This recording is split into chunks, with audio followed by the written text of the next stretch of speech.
ಉದ್ಯೋಗ ಸೃಷ್ಟಿ ಮಾಡೋದು ನೀವೇನು ಮಾಡ್ತಾಯಿದ್ರಿ ಆ ದಿಶೆಯಲ್ಲಿ ಇವತ್ತು ನಮ್ಮ ನಾಯಕರಂದ್ರೆ ಕರ್ಕೊಳ್ಳುವಂಥ ಕಡಾಡಿದಂಥ ಬುದ್ಧಿವಂತರು ಡಾಕ್ಟರವರು ಈ ಉದ್ಯೋಗ ಸೃಷ್ಟಿಗೆ ಏನು ಮಾಡಬೇಕು ಅನ್ನೋದನ್ನು ಪಕ್ಷದಲ್ಲೇ ಸಲಹೆ ಕೊಡುವಂಥದ್ದಾಗಿರ್ಬೋದು ಅಥವಾ ಅವುಗಳ ಬಗ್ಗೆ ಚರ್ಚೆ ಮಾಡೋದಾಗಿರ್ಬೋದು ಗೋಕಾಕದ ಡೆವಲಪ್ಮೆಂಟ್ಸ್ ಬಗ್ಗೆ ಏನು ಮಾಡ್ಬೋದು ಅನ್ನೋದನ್ನಾಗಲಿ ಇಂಥದ್ರ ಬಗ್ಗೆ ಅನೇಕ ವಿಷಯಗಳು ಚರ್ಚೆ ಮಾಡುವಂಥ ಸಹಿತ ಇಲ್ಲ ಅನ್ನೋದನ್ನು ನಾವು ಗಮನಿಸಬೇಕಾಗಿದೆ.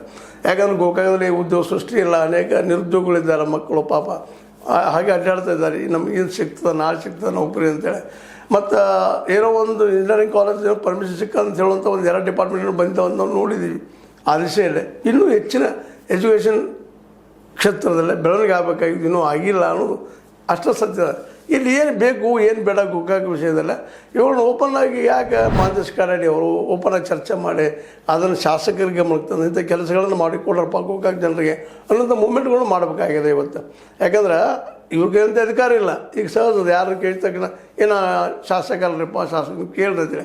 ಹಾಗಾದರೆ ಶಾಸಕರಿಂದ ಮಾಡಬೇಕಾದಂಥ ಕೆಲಸಗಳು ಏನೇನು ಆಗಿಲ್ಲ, ಏನೇನು ಆಗಿದ್ದಾವೆ ಇಲ್ಲಿವರೆಗೆ ಅದ್ರ ಬಗ್ಗೆ ಪಟ್ಟಿ ಮಾಡಿ ಆಗಲಾದ ಕೆಲಸವನ್ನು ಮಾಡಿಸುವಾಗ ಶಾಸಕರಿಗೆ ಬೆಂಬತ್ತಿ ಕೆಲಸ ಮಾಡಿದ್ರೆ ಜನಪರ ಇದ್ದಂಥದ್ದು ಜನರಿಗೆ ಅನುಕೂಲವಾದ ಕೆಲಸಗಳನ್ನ ಯಾಕೆ ಮಾಡಬಾರ್ದು ನಮ್ಮ ಡಾಕ್ಟರ್ ಕಡಾಡಿ ಅವರು? ಯಾಕಂದರೆ ಇದೆಲ್ಲ ನಾವು ಎಲೆಕ್ಷನ್ ಇಲ್ಲೋಂಥ ಗ್ಯಾರಂಟಿ ಒಂದೊಂದೇ ಸತ್ಯ.